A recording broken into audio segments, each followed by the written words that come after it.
Hello everyone, आज है 28 फरवरी और आज इस वीडियो में हम बात करेंगे वेदांता के बारे में। देखिए, वेदांता का जो शेयर है ये 6.5% की गिरावट आज दिखा रहा है। इवन उससे भी ज्यादा की गिरावट आज यहाँ पर देखने को मिली थी। वेदांता तकरीबन 9% तक गिर गया था आज के दिन में, लेकिन अभी भी देखे तो काफी बड़ी गिरावट देखने को मिल रही है। गिरावट की वजह सिंपल है भैया, यहां पर कंपनी चाह रही थी अपने डेट को कम करना। इसके अलावा कई सारी रीपेमेंट्स भी इनको करनी है आने वाले दिनों में। उसको लेकर कंपनी बड़ा फंड रेज करने का प्लान कर रही थी, अपना जो असेट्स है उसको बेचने का प्लान कर रही थी, अपनी ही कंपनी हिंदुस्तान जिंक को।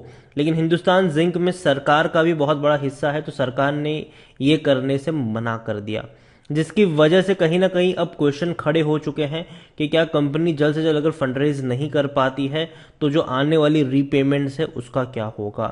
अदानी के केस में हमने देखा कि अदानी का डेट इनके लिए बहुत बड़ी प्रॉब्लम खड़ी कर रहा है। उसी तरीके से वेदांता में भी ये चीज है। और अगर आप चैनल को रेगुलर फॉलो कर रहे हो तो अभी संडे को ही वेदांता के ऊपर मैंने वीडियो बनाया था, तब शेयर 300 रुपए के आसपास था। मैंने कहा था कि गिरावट आपको देखने को मिलेगी, अभी मैं नहीं बाय करूंगा, यहां पर मैं वेट करूंगा 250 रुपए की रेंज का। लेकिन अब बात करना बनता है, क्योंकि जाहिर सी बात है 250 तक पहुंचने की तैयारी कर रहा है ये, तो डेफिनेटली बात करना बनता है कि क्या अभी भी 250 का जो रेंज है वो बाइंग के लिए अट्रैक्टिव है भी कि नहीं। वीडियो को शुरू करूं उससे पहले अगर आपने अभी तक चैनल को सब्सक्राइब नहीं किया है तो प्लीज अभी इसे सब्सक्राइब कर लीजिए, क्योंकि आगे भी बहुत सारे वीडियोस हैं जो आपको काफी ज्यादा हेल्प करेंगे। तो वेदांता भयंकर गिरावट दिखा रहा है, कल भी गिरा था, आज भी गिरा है ये। एक महीने में अगर आप देखोगे वेदांता का शेयर, तो पिछले एक महीने में यहां पर 16% की गिरावट है। अगर आप देखो 332 पे था, थोड़ा सा स्टेबल हो रहा था कि जैसे ही भैया यहां पर सरकार ने मना कर दिया कि भैया नहीं बेच सकते आप असेट, अगर आप बेचोगे तो हम लीगल एक्शन लेंगे आपके खिलाफ, ये टूट गया, एक ही झटके में टूट गया ये। वेदांता को लेकर अगर आप देखो तो 9% की गिरावट देखने को मिली अहेड ऑफ $2 बिलियन का फंड रेजिंग। यहां पर न्यूज कुछ इस तरीके से है कि आज 9% जितनी गिरावट यहां पर देखने को मिली। S&P global rating started a report that if Vedanta resources led by the millionaire जो अनिल अग्रवाल है is unable to advance either 2 billion fund raising exercise और ऑफ सेल ऑफ द जो इनका जिंक असेट्स है हिंदुस्तान बिजनेस को in near future, the company rating will be face immediate strain. यहां पर simple सी बात कही कि या तो भैया $2 बिलियन का फंड रेज कर ले, या तो अपना जो इंटरनेशनल जिंक का असेट्स है उसको हिंदुस्तान जिंक को बेच दे, जिससे पैसा आ जाए उनको, ठीक है। अगर वो नहीं कर पाता है इमीडिएट बेस के ऊपर, तो कहीं ना कहीं की जो क्रेडिट रेटिंग है उस पर बहुत बड़ी आपको चिंता देखने को मिलेगी आने वाले दौर में। According to the report, the government is not in the favour of Vedanta resources plan to sell the global zinc assets. तो सिंपल सी बात है, सरकार नहीं चाहती है और सरकार की सुननी पड़ेगी इनको, क्योंकि अगर हम बात करें तो स्टेक है उनका तकरीबन 30% का, 29.54% टू बी प्रिसाइज। तो यहां पर यह दिक्कत है कि भैया बहुत बड़ा मेजोरिटी स्टेक होल्डर यहां पर सरकार भी है हिंदुस्तान जिंक में। अब जिनको बेचना है उसी में है उनका सरकार का। After Vedanta limited declared dividend in January, S&P reported that the Vedanta resource is fully funded until March 2023। However the company has debt, अगर आप देखोगे जो मैच्योर होने वाले हैं डेट, ठीक है, $15 million between July and September, which means that it will need to raise minimum approximately 500 million to meet is obligation until June. तो यहां पर दिक्कत की बात यह है कि कंपनी को डिविडेंड को भी चुकाना है जो उन्होंने अनाउंस किया है, उसके अलावा डेट भी है जो मैच्योर होने वाले हैं आने वाले दौर में, तो उसको भी चुकाना है। During the period Vedanta resource will have to repay, अगर आप देखो तो 300 million of inter company loans and 350 million of two relationship bank. Unless significant fundraise occur, the company will left with very little cash, around 500 million after the repayments। तो यहाँ पर दिक्कत है कि भैया कंपनी को जल्द से जल्द पैसा रेज करना पड़ेगा, अगर नहीं करेंगे तो दिक्कत होगी। इनको का जो कर्जा है वो ज़्यादा है और रीपेमेंट्स भी आ रही है आने वाले दौर में। इतना ही नहीं, अगर आप देखोगे fund raising will be critical for debt maturity after September, because this include 500 million of loan repayments in the quarter ending of December 31, 2023 and 1 billion bond की अगर हम बात करें तो वो भी भैया आ रहा है जनवरी 2024 में। तो बहुत सारा पैसा चाहिए वेदांता को, क्योंकि बहुत सारी रीपेमेंट्स इनको करनी है और सब कुछ आ रहा है इसी साल जून के बाद। जून से सितंबर का पीरियड, दिसंबर का पीरियड, जनवरी अगले साल का पीरियड। तो बहुत बड़ी दिक्कत है इनके लिए, और यही वजह है कि वेदांता के शेयर्स में और अभी से ये चीज़ें उठना शुरू हो चुकी है, कंपनी को लेकर बातचीत शुरू हो चुकी है और शेयर गिरता जा रहा है।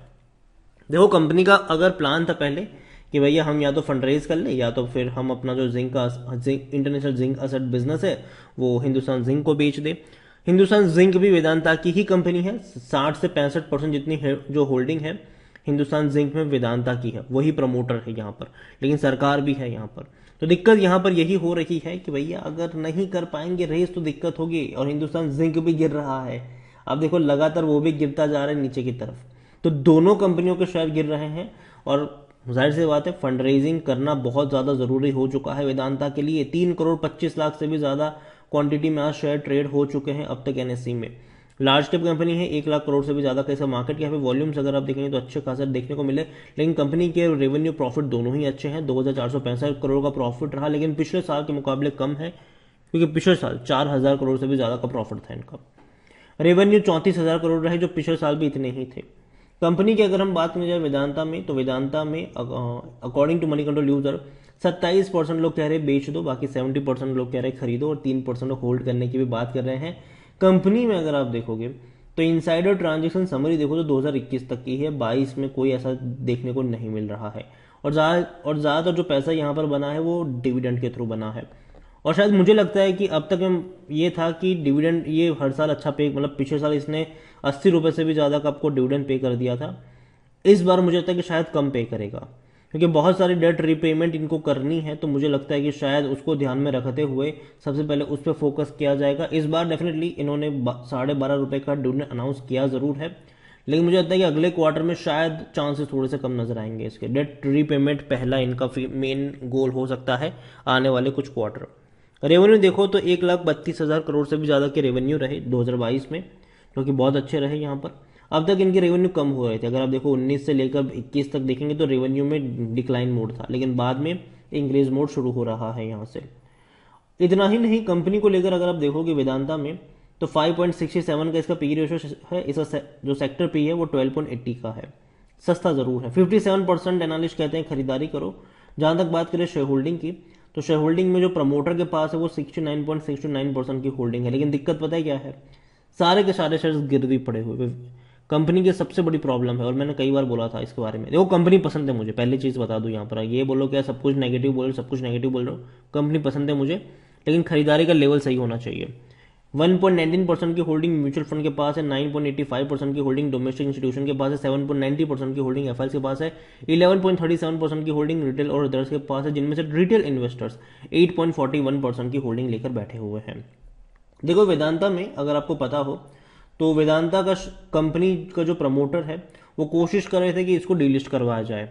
ठीक है, डीलिस्ट के लिए भैया जो प्राइस रखा था वो काफ़ी कम रखा था, तो एक बड़े म्यूचुअल फंड्स ने मना कर दिया कि भैया हम अपना शेयर नहीं देने वाले आपको। ठीक है, तो यहाँ पर हुआ ये कि शेयर टूट के गया भी था, 60 रुपये तक गया भी था यहाँ पर, लेकिन वापस बाउंस बैक करना शुरू कर गया था 435 रुपये तक भी गया ये। तो कंपनी तो डीलिस्ट नहीं हुई, प्लान था ज़रूर इनका, कंपनी तो डीलिस्ट नहीं हुई, लेकिन शेयर प्राइस काफ़ी ज़्यादा हद तक बढ़ गया। और इवन अगर आप देखोगे तो जिन लोगों ने 60 मतलब 65-70 की जिनकी बाइंग थी उनको काफ़ी ज़्यादा फायदा हो गया, क्योंकि 2022 में ही इसने 80 रुपये से भी ज़्यादा का तो आपको डिविडेंड पे कर दिया था। इवन 2021 में भी इसने अच्छा खासा आपको डिविडेंड पे किया था। तो जाहिर सी बात है सस्ते दाम पर खरीदारी करते हो तो फायदा होता है वेदांता में। और वेदांता को लेकर मैं कहूँगा कि जिस प्राइस पे अभी ट्रेड कर रहा है वहाँ से थोड़ा सा मुझे अभी भी लगता है कि करेक्शन यहाँ पर बन सकता है। रीज़न ये है कि ये जो फंड रेज वाली जो मामला है, जो खबर है, वो एटलीस्ट कुछ दिन चलेगी इनके लिए, कुछ दिन परेशान करेगी इसको। ये हम हर बार देख चुके हैं, हर कंपनी में देख चुके हैं। जब तक इमीडिएट बेसिस पे फंड रेज नहीं किया जाता थोड़ी बहुत आपको गिरावट देखने को मिलेगी।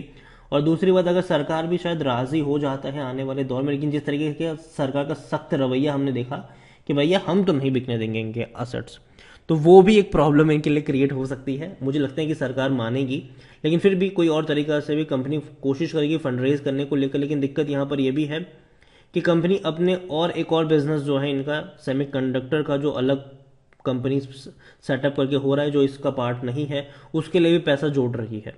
तो दिक्कत यह है कि बहुत सारा फंड रेज कर रही है कंपनी। देखना इंटरेस्टिंग होगा कि क्या होता है इसका आने वाले दौर में, लेकिन मुझे लगता है कि वक्त लगेगा फंड रेज होने में। और तब तक शेयर में आपको गिरावट देखने को मिल सकती है। पहले मैंने कहा था कि 250 रुपये के नीचे जाएगा तो मौका बनेगा, अब मैं कह रहा हूँ कि मुझे तक शायद थोड़ा और नीचे भी जा सकता है वहाँ से, और जो खरीदारी के मौके मुझे लग रहे हैं वो 220-225 रुपये के आसपास है। लेकिन हाँ, कंपनी अच्छी है, सस्ते दाम पर अगर आपको मिलता है ये शेयर, खरीदारी के बेहतरीन मौके वहाँ पर बनेंगे ज़रूर। क्योंकि अगर आप खुद सोच के देखो कि कंपनी अगर आपकी बाइंग 200 रुपये की है, अगर आपको 20 रुपये का भी डिविडेंड मिल जाता है साल भर का, तो 10% का आपका रिटर्न हो गया, जो हालांकि ये उससे ज़्यादा का ही पे करता है। लेकिन मुझे एक बार ये भी है, लगता है इस साल के शायद डिविडेंड बहुत कम मिलेगा, शायद बहुत कम मिलेगा डिविडेंड। लेकिन देखते हैं क्या होता है इसका आने वाले दौर में। कंपनी अच्छी है लेकिन शॉर्ट टर्म में थोड़ा सा परेशान कर सकती है, और कई सारी रीपेमेंट्स भी होनी है। कंपनी बहुत बड़ी है, जो रीपेमेंट्स होनी है शायद मुझे लगता है कि फंड रेज कर लेंगे ये। एक बड़े फंड रेज की खबर आने की देरी है और शेयर दौड़ जाएगा, लेकिन जब तक नहीं आता है ये थोड़ा बहुत करेक्शन आपको दिखाता रहेगा, और जो मौके बनेंगे वो 220-225 के आसपास होंगे खरीदारी के। लेकिन खरीदारी करी है तो बेचने की सलाह नहीं है मेरी, बने रह सकते हो आप यहाँ पर। वीडियो को यहीं पे एंड करूंगा, पसंद आया हो तो लाइक करो, शेयर करो, चैनल वगैरह पहली बाहर हैं तो प्लीज़ सब्सक्राइब करें। और वेदांता लिमिटेड के बारे में आप क्या सोचते हैं वो भी आप मुझे कमेंट में लिख के बता सकते हैं। Thank you.